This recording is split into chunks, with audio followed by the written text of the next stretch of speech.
नमस्कार स्टूडेंट्स, आज अपने BSc part second year BSc second year में जूलॉजी पढ़ रहे हैं। जूलॉजी का पार्ट 12 है।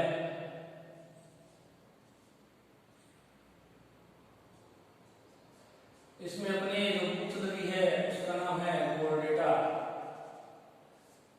अब देखिएगा, कल की जो हमने क्लास ली थी उसके अंदर अपने कोर्डेटा के अंदर वर्टिब्रेटा शुरू कर दिया था।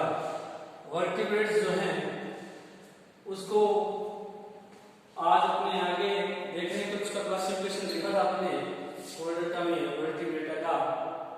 तो वर्टिब्रेट का जो क्लासिफिकेशन देखा था उस क्लासिफिकेशन में अब अपने जो बात करें एग्नेथा और प्लेथा, तो उसमें समूह हैं, सुपर क्लास हैं।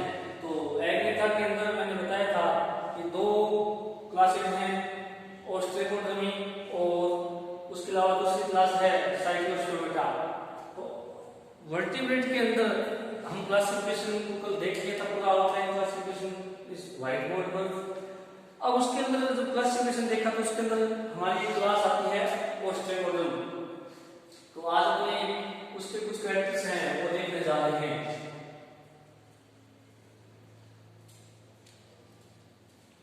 ओस्ट्रेकोडर्मी, अब देखिएगा ओस्ट्रेकोडर्मी जो है ये एक्सटिंक्ट यानी कि ये जीवाश्म या लुप्त मछलियां कह सकते हैं, एक्सटिंक्ट हो चुकी है ओस्ट्रेकोडर्मी। अब ओस्ट्रेकोडर्मी की हम बात करें तो ओस्ट्रेकोन का अर्थ होता है कवच और ड्रम का अर्थ होता है त्वचा। तो ओस्ट्रेकोड्रम जो जंतु है इनकी त्वचा पर कवच या खोल पाया जाता था। त्वचा पर खोल कवच पाया जाता है, इसलिए इनको ओस्ट्रेकोड्रम कहा गया है। अब देखिएगा स्टूडेंट्स कि ओस्ट्रेकोड्रम को कहा गया है और इनके ऊपर कवच पाया जाता है। कवच पाए जाने का जो कारण है उस कारण को कवच युक्त मछलियां भी कहते हैं। इस कारण को कवच युक्त मछलियां भी कहते हैं।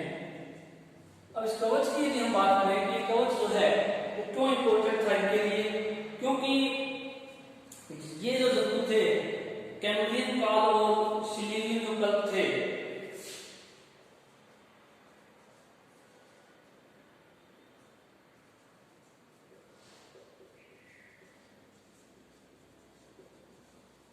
सिल्यूरियन कल्प, कैम्ब्रियन और सिल्यूरियन कल्प में दैत्य का बिच्छू यानी आर्थ्रोपोड्स थे। उनसे बचने के लिए इन्होंने अपने अंदर जो है इस कवच का निर्माण कर लिया, कवच का निर्माण कर लिया। बाह्य कवच था जो इनमें पाया जाता था, जो कि ये बात है कैम्ब्रियन और सिल्यूरियन कल्प की। तो इस दौरान देखिएगा बिच्छू बहुत बड़े बड़े आर्थ्रोपोड्स थे जो इनका भक्षण करते थे इन ओस्ट्रेकोड्रम्स का। तो उनसे बचने के लिए उन्होंने अपनी त्वचा के ऊपर बड़े बड़े कठोर कवच का निर्माण कर दिया। इस कारण इनको ओस्ट्रेकोड्रम कहा गया। इसी कारण क्योंकि ये मछली के समकक्ष थे, ऐसे मछली की तरह दिखाई देती, इसलिए कवच युक्त मछलियां भी कहते हैं। बाद में जब ये दैत्य का बिच्छू या आर्थ्रोपोड का भक्षण करते थे वो गायब हो गए थे, लुप्त हो गए थे, तो इन्होंने अपना कवच का वितरण कर दिया था ताकि इनका जैव विकास जो हो रहा है उसके अंदर किसी प्रकार की बाधा न बने, यानी इनके विकास में किसी प्रकार की बाधा न बने, इसलिए धीरे धीरे इस कवच या खोल का जो है त्याग भी कर दिया था। उसके अलावा यदि इनकी संरचना की बात करें तो इनके जो जीवाश्म है वो मिले, क्योंकि मैंने कहा ये एक्सटिंक्ट हो चुकी है, लुप्त मछलियां कहते हैं इनको, जीवाश्मीय जंतु कह सकते हैं। इनको हम जीवाश्मीय जंतु भी कह सकते हैं क्योंकि इनके हमें केवल जीवाश्म मिले हैं। और जीवाश्म जो है इनके जो है 50 करोड़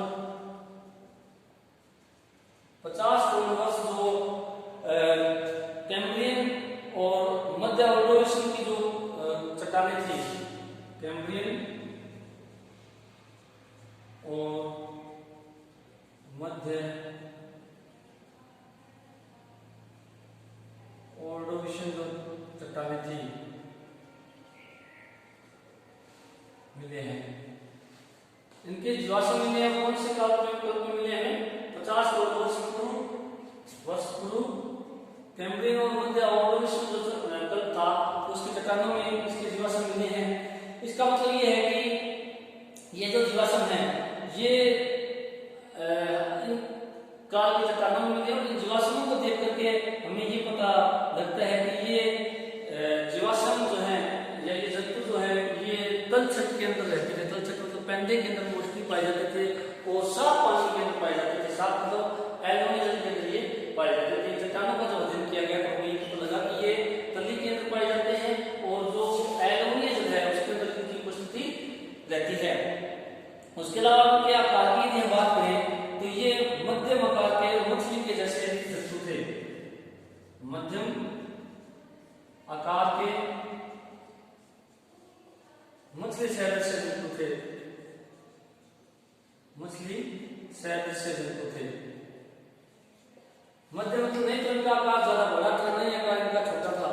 बीच के जंतुओं जैसे थे थोड़े ना बड़े थे ना छोटे थे, मध्यम आकार के थे, यानी बीच के आकार के थे।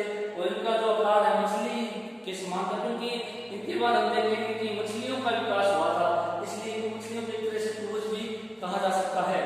और इनका जो शरीर था वो पृष्ठ अधर सतह से चपटा, बड़े सिर युक्त था। यानी पृष्ठ और अधर सतह, यानी ये पृष्ठ सतह होती है, अधर सतह होती है कोई जंतु की, ये दोनों ही चपटी थी और शरीर पर एक बड़ा जो है सिर पाया जाता था। और उसके अलावा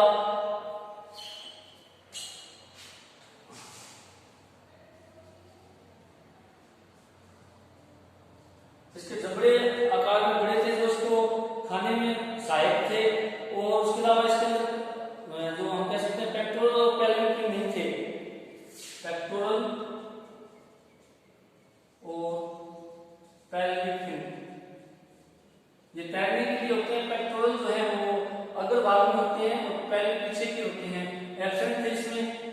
और उसके अलावा इसमें ये कह सकते हैं कि जो मीडियम फिन्स थे, मीडियम फिन प्रेजेंट थे, मीडियम फिन प्रेजेंट थे। तो जबड़े बड़े थे, पेक्टोरल और पैल्विक जो थे वो क्या थे, इनमें एब्सेंट थे। और उसके अलावा जो मीडियम फिन थे वो क्या थे, प्रेजेंट थे। यानी मछलियों के अंदर पैल्विक और पेक्टोरल फिन्स पाए जाते हैं, जबकि इनमें एब्सेंट थे। और मीडियम फिन प्रेजेंट थे। फिन्स जो होते हैं ये तैरने में सहायक होते हैं और इनकी सहायता से ये जल के अंदर इधर तैरते रहते हैं। उसके अलावा यदि इनकी बात करें, इसका जो सिर था वो बड़ा चौड़ा और स्थिर प्लेटों से ढाल में बंद था। सिर बड़ा और चौड़ा अस्थिर प्लेटों की ढाल में बंद था। अस्थिर प्लेटों की ढाल में बंद था। ये इसका सूचनात्मक पहलू है कि ढाल जो सिर के ऊपर पाई जाती थी, सिर का आकार बड़ा था, उसके चारों ओर एक ढाल का निर्माण हो गया था और जिस कारण जो है सिर है उसकी सुरक्षा हो जाती थी। उसके अलावा यदि हम बात करें तो इसमें जो पार्श्व नेत्र थे वो एक जोड़ी थे और शिखर पर एक मध्य पीली नेत्र भी था। एक जोड़ी पार्श्व नेत्र और सिर के मध्य में एक पीनियल नेत्र अवशेष ही है था। अब एक जोड़ी पार्श्व नेत्र थे जो कि प्रतिबिंब जिनमें बनता था और मध्य में पीनियल नेत्र था। पीनियल का जो कि एक तरीके से कह सकते हैं कि इसका अवशेष था, जिसमें केवल ये कह सकते हैं कि नेत्र प्रतिबिंब वगैरह कुछ भी नहीं बनता था। उसके अलावा इसके अंदर मध्य में एक नासारंध्र जो कि पीनियल नेत्र से आगे था। एक नासारंध्र जो पीनियल नेत्र से आगे की स्थित और था। केवल एक नासारंध्र में ओल्फैक्टरी पोर था और जो कि पीनियल नेत्र से थोड़ा सा क्या था आगे की ओर स्थित रहता था। अब नासारंध्र जो कि इसमें शून्य में सहायक होता था। इसके अलावा यदि हम बात करें तो इसके अंदर कोई भी अक्षीय अंत्यकंकाल या संयुग्मन नहीं था और जो मुख था छोटा और बिना जबड़ों या दांतों वाला था। इसमें अक्षीय कंकाल सेरुदंड अनुपस्थित था। अब ये अक्षीय कंकाल क्या होता है आपको पता ही है, पूरे शरीर के अंदर जो अक्ष का निर्माण होता है उसे अक्षीय कंकाल कहते हैं, जिसके अंदर अपना सेरुदंड आता है मेनली। उसके अलावा रिब्स हैं, उसके पसलियां जो कहते हैं, उसके अलावा स्ट्रेनम है, सारी ग्लैंड्स के अंदर आती है जो उसके अंदर क्या थी एब्सेंट थी। और इसका जो मुख था वो अग्र अधर भाग में था, छोटा था और बिना जबड़े और दांतों वाला था। मुख की जो स्थिति की बात करें, मुख जो था एंटीरियो वेंट्रल पोजीशन में था, जिसमें दांत अनुपस्थित, दांत और जबड़े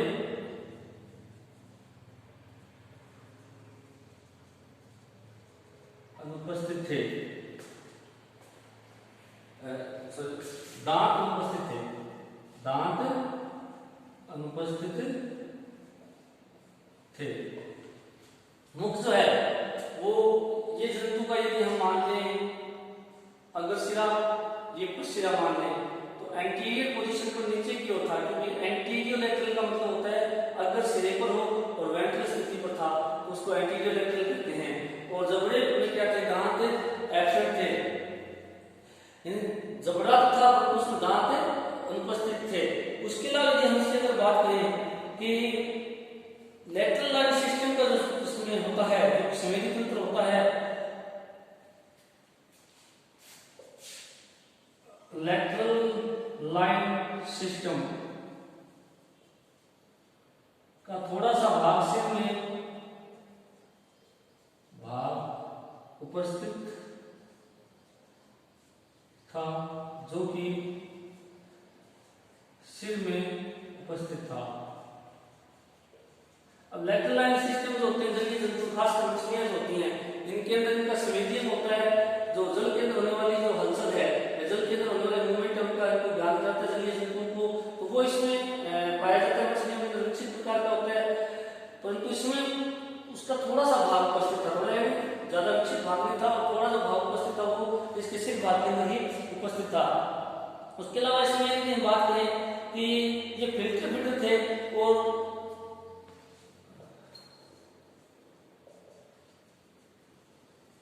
फिल्टर थे। अब फिल्टर क्या होते हैं, कहते हैं निशंक भोजी जंतु। निशंक भोजी जंतु का मतलब ये होता है कि वे जंतु जो अपना भोजन छान करके लेते हैं। ये बात मैंने पहले बताई थी आपको कि निशंक भोजी जो जंतु होते हैं वो हमेशा भोजन को छान कर लेते हैं। इसके लिए इनमें सीलिया है या अन्य कुछ संरचनाएं जो मुख के अंदर पाई जाती है या बकल कैविटी में पाई जाती है, जो भोजन जो अंदर प्रवेश करता है उसमें से केवल उपयोगी जो या छोटे कण होते हैं या छोटे भोजन पदार्थ होते हैं उनको तो अंदर जाने देते हैं, और जो बड़े या उपयोगी भोजन होते हैं उनको वहीं से बाहर निकाल देते हैं। तो ऐसे एनिमल फिल्टर कराते हैं। ये आपने फर्स्ट क्लास में से पैरामीशियम के अंदर से ये बात पढ़नी शुरू की थी, यहाँ पर फिर वो नाम आ गया फिल्टर। तो ये आप इसके बात से अच्छी तरह से परिचित हैं, ये फिल्टर एनिमल क्या होते हैं। उसके अलावा यदि हम इसकी बात करें तो इसमें केवल एक आंतरिक कण पाया जाता है, जिसमें दो अर्धवर्तक वाली नलियां पाई जाती है। Only one internal ear with two similar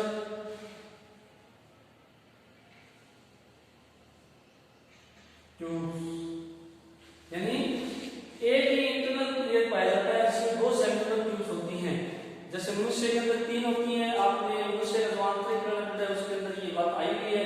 तो इसके अंदर एक ही अंतःकरण पाया जाता है, इसके अंदर दो सेमिलर ट्यूब्यूल्स होती हैं, मतलब दो ही अर्धवर्ताकार नलिकाएं होती हैं। अब ये इसके अंदर जो है सुनने के लिए क्योंकि अंतःकरण पाया जाता है इसलिए अर्धवर्ताकार नलिकाएं पाई जाती है जो संतुलन में भी सहायक होती है और सुनने में भी सहायक होती हैं जो कि इसमें पाई जाती थी।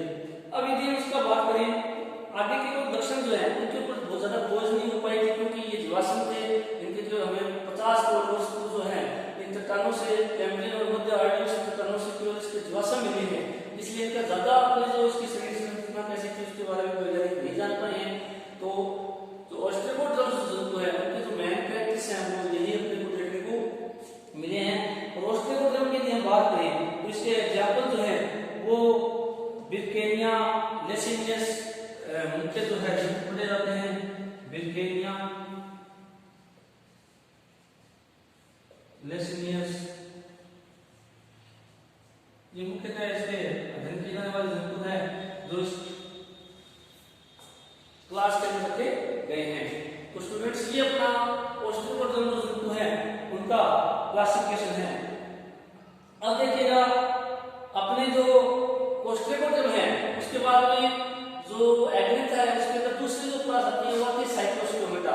अब अपने जो साइक्लोस्टोमेटा है उसको अपने थोड़ा पढ़ेंगे क्योंकि साइक्लोस्टोमेटा जो जंतु है क्योंकि ये ऑस्ट्रेकोड्रम जो अभी हम पढ़े होते हैं जीवाश्मी जंतु है, एक्सटिंक्ट हो चुकी हैं, इनको केवल लुप्त मछलियां या जीवाश्मी मछलियां कहा जाता है। और ऑस्ट्रेकोड्रम नाम जो दिया है उनके ऊपर पाए जाने वाले कवच या खोज के कारण कहा गया है। और क्यों कहा गया क्योंकि जब ये पाए जाते थे उस समय इनके चारों दैत्य का बिच्छू भी थे और भी थे जो इनको खा जाते थे, उससे बचने के लिए कवच या खोज पाया जाता था। बाद में इन्होंने कवच या खोज का त्याग कर दिया ताकि इनका जो विकास है वो चलता रहे। इस प्रकार जो ऑस्ट्रेकोड्रम जो जंतु उसके मेन जो कैरेक्टर है वो अपने आप डिस्कस किए हैं। अब अगला जो अपनी जो क्लास है वो है साइक्लोस्टोमेटा जो वर्टिब्रेटरी अंदर एग्नेथा के सेकंड क्लास है, उसका अपने डिस्कस करते हैं।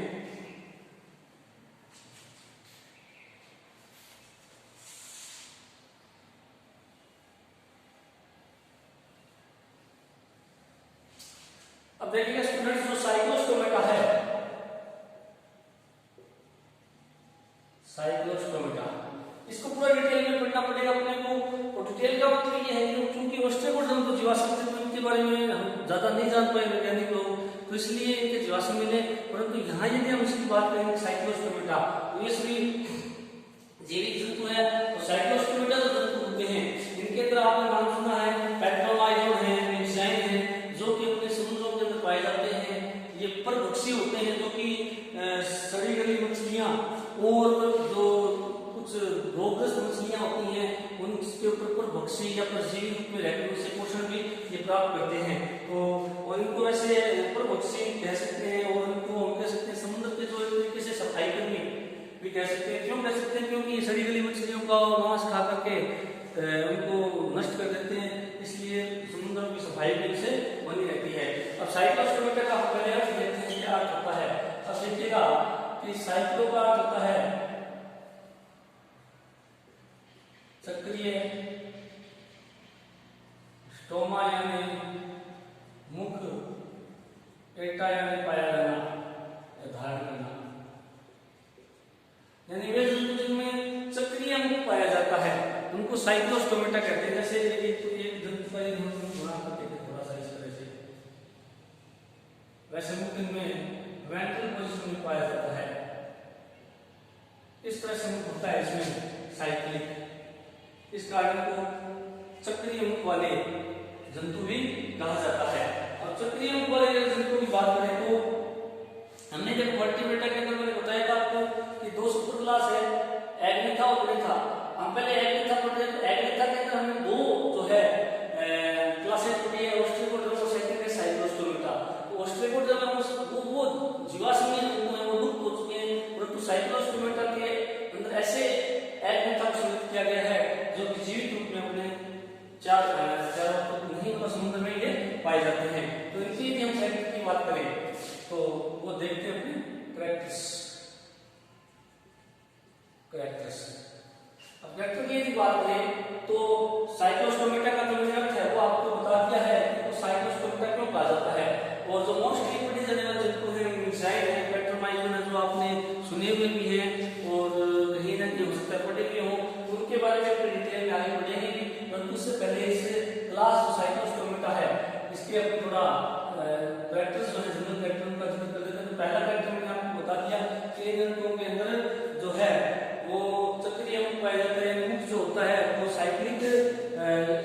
होता है, यानी कि चक्कर के रूप में पाया जाता है, जिसको चूसक यवक भी कहा जाता है, जो कि भोजन को चूसने में या यूं कह सकते हैं कि भोजन को देने में क्या होते हैं, सहायक होते हैं। अब यदि इसके हम सेकंड कैरेक्टर की बात करें तो ये जंतु जो है जीवित लिविंग एग्नेथा एनिमल्स हैं। लिविंग एंड जीवित है, ये बात मैंने भी आपको बताई है, और जो कि फ्रेश वाटर और मैराइन वाटर में पाए जा सकते हैं, fresh water and marine water में पाए जाते हैं।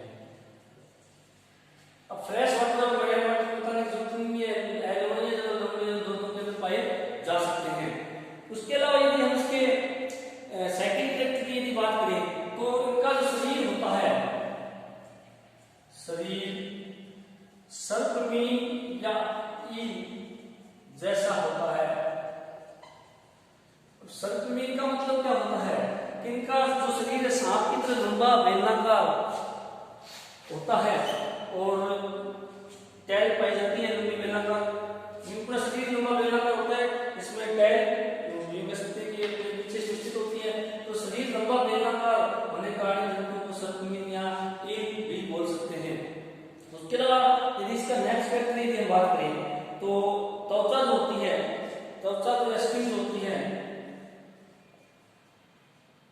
कोमल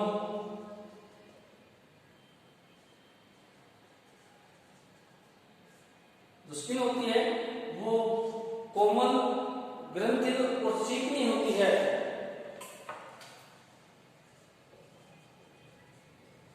चिकनी होती है, यानी कि जो स्किन है कोमल ग्रंथिल और चिकनी। अब देखो नाम आ गया यहाँ पर ग्रंथिल, तो अब ग्रंथिल को अगर स्किन होगी, और ग्रंथिल का मतलब ये होता है जिसके अंदर म्यूकस ग्लैंड या स्लाइम ग्लैंड्स पाए जाते हैं, तो वो ग्लैंड्स क्या करती हैं, त्वचा को नम और चिकना बनाए रखती है, जिससे कि गति में सहायक होती है और परभक्षियों से भी इनकी सुरक्षा होती है।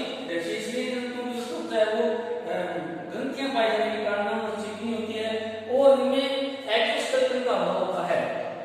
एक्सोस्केलेटन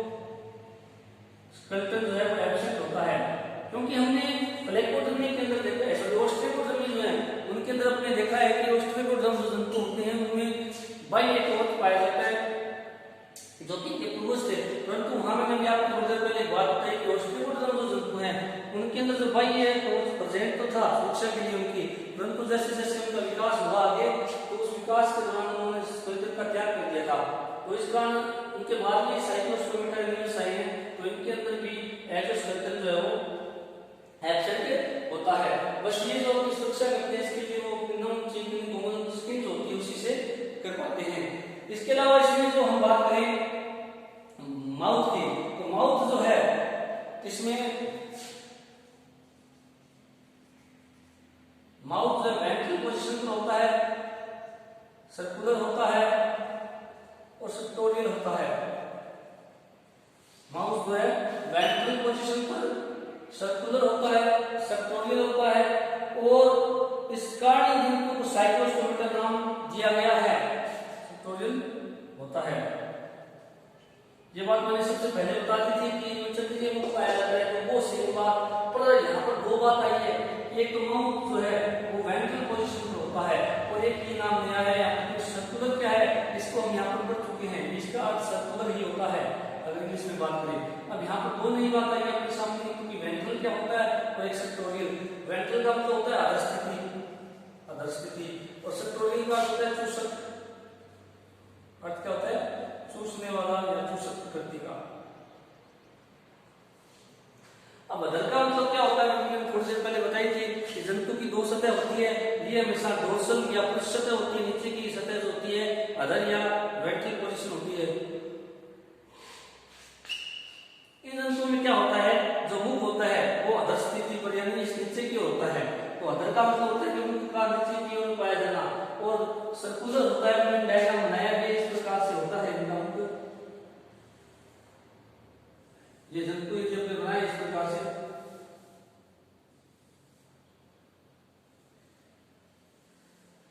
ये संरचना इस प्रकार होती है लंबी बेलनाकार जंतुओं की, तो यहाँ पर ये पाया जाता है इस तरह से।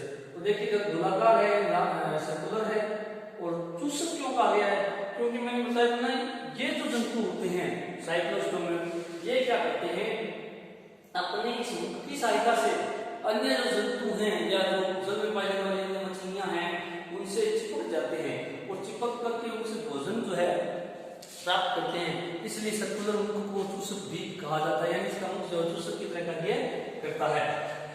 अब यदि हम बात करें इसमें जबड़े जो है वो एब्सेंट होते हैं, जबड़े अनुपस्थित होते हैं, क्योंकि हम एग्री का पढ़ रहे हैं तो जबड़े स्वाभाविक बात है इनमें क्या होगा, अनुपस्थित होते हैं, जबड़े अनुपस्थित होते हैं।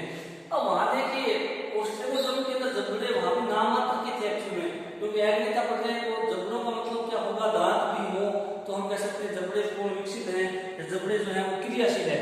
वहां भी हमने देखा कि जबड़े नाम मात्र के पाए जाते हैं, उनके ऊपर दांत वगैरह कुछ भी नहीं पाया जाता, और यहाँ पर भी देखिए जबड़े क्या है, एब्सेंट या अनुपस्थित होते हैं। इसका मतलब जो इसका मुख होता है वो ही केवल चूषण में क्या होता है, सहायक होता है।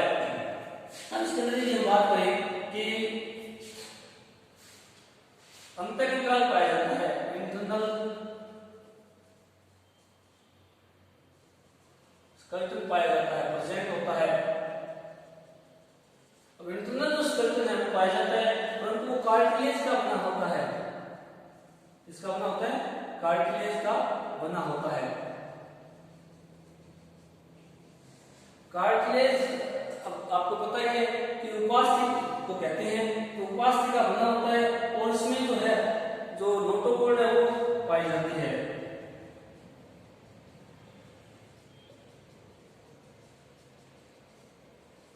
पाई जाती है, और नोटोकॉर्ड भी वर्टिकल कॉलम के रूप में,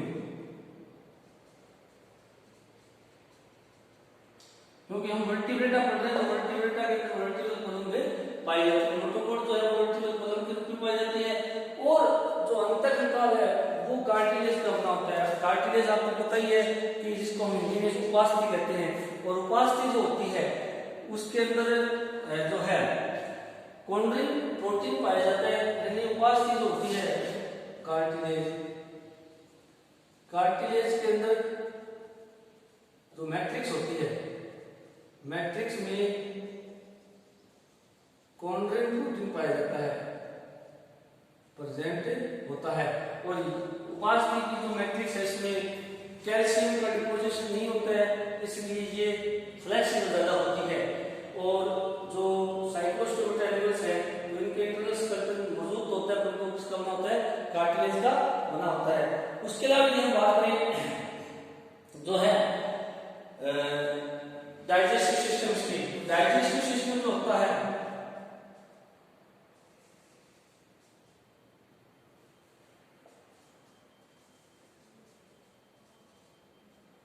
सिस्टम प्रेजेंट होता है में, परंतु स्टमक एब्सेंट रहता है। स्टमक क्या होता है, एब्सेंट होता है, और स्टमक एब्सेंट होता है, और इसकी जो इंटेस्टाइन होती है, इंटेस्टाइन में टिप्लोसोल पाए जाते हैं। अब देखिएगा स्टूडेंट्स, डाइजेस्टिव सिस्टम में स्टमक एब्सेंट होता है, अब मेरे स्टमक इसमें नहीं होता है, और जो इसके अंदर जो आंत्र होती है वो वलयाकार होती है, रिंग लाइक होती है, यानी थोड़ी मुड़ी हुई होती है आंत्र, और साथ में सबसे बड़ी बात इंटेस्टाइन में टिप्लोसोल पाए जाते हैं।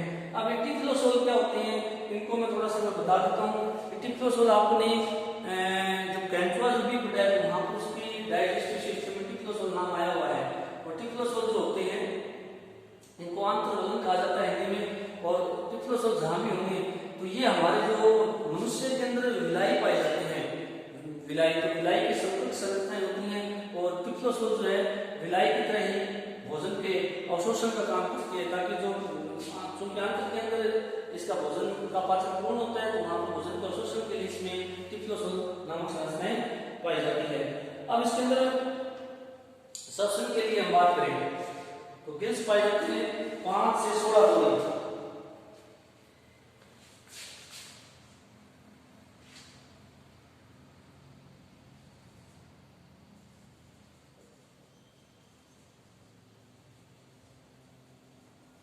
के लिए फेरिंग्स के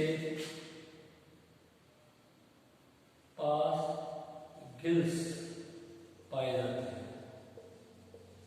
5 से 16। अब देखिए रेस्पिरेशन जलीय जंतु है तो गिल्स के द्वारा होगा, ये हम बार बार पढ़ते आए, आपने ये बातें 4th-5th क्लास में पढ़ेगी। जलीय जंतुओं के अंदर सबसे मोस्टली गिल्स से होता है, स्थलीय जंतु में फेफड़ों के द्वारा होता है, तो यहाँ भी गिल्स के द्वारा रेस्पिरेशन होता है, जो कि फेरिंग्स के दोनों स्थित होती है। तो कितने जोड़ी होती है? कम से कम 5 जोड़ी, कितने हो सकते हैं? 16 जोड़ी होती है। और गिल्स जो है वो जलीय श्वसन क्या होते हैं? हमेशा सहायक होते हैं। अब देखिए इसके अंदर हर्ट की बात करें, हर्ट में एक वन ऑरिकल और वन वेंट्रिकल पाया जाता है। यानी जो हर्ट है इसके अंदर एक आलू एक नीले पाया जाता है। तो इसका मतलब इसके अंदर क्या होता है कि जो हर्ट में से रक्त वो एक बार ऊपर चलता है, आलू गैस रक्त लेके आता है, लेकर के जो है नीले में डाल देता है, नीले से फिर शोषण होने के लिए गिल्स के अंदर डाला जाता है। इसमें गैस के अंदर एक आलू और एक नीले पाया जाता है। और इसके अंदर धमनी चाप होते हैं, एरोटिक आर्ट जो होते हैं धमनी चाप वो भी पाई जाती है। उसके अलावा इसमें उत्सर्जन की हम बात करें, एक्सक्रीशन के लिए एक जोड़ी एक्सक्रीशन के लिए बात करें तो कल हमने देखा था कि प्रोनेफ्रॉन्स, मेसोनेफ्रॉन और मेटानेफ्रॉन पाए जाते हैं। तो इसके अंदर एक जोड़ी मेसोनेफ्रॉन प्रकार की किडनी पाई जाती है, एक जोड़ी मेसोनेफ्रॉन टाइप किडनी पाई जाती है। अब मेसोनेफ्रॉन किडनी को बताई थी मैंने आपको कि मेसोनेफ्रॉन जो किडनी होती है उसके अंदर जो ये किडनी प्रोनेफ्रॉन से ज्यादा विकसित होती है और मेटानेफ्रॉन से कम विकसित होती है। इन जंतुओं के अंदर केवल और केवल जो वोमन संपुट है वो प्रारंभिक अवस्थाओं के अंदर होते हैं, और साथ में जो इसके अंदर जो नेफ्रिक ट्यूब होती है वो अगर सिरे से कुछ सिरे तक फैली रहती है, और साथ में इनमें ट्यूब जो है वो एनस के अंदर रेगुलर करके ड्रा करके होती है। तो वो मेसोनेफ्रॉन किडनी होती है जो उसके अंदर पाई जाती है। कितनी होती है?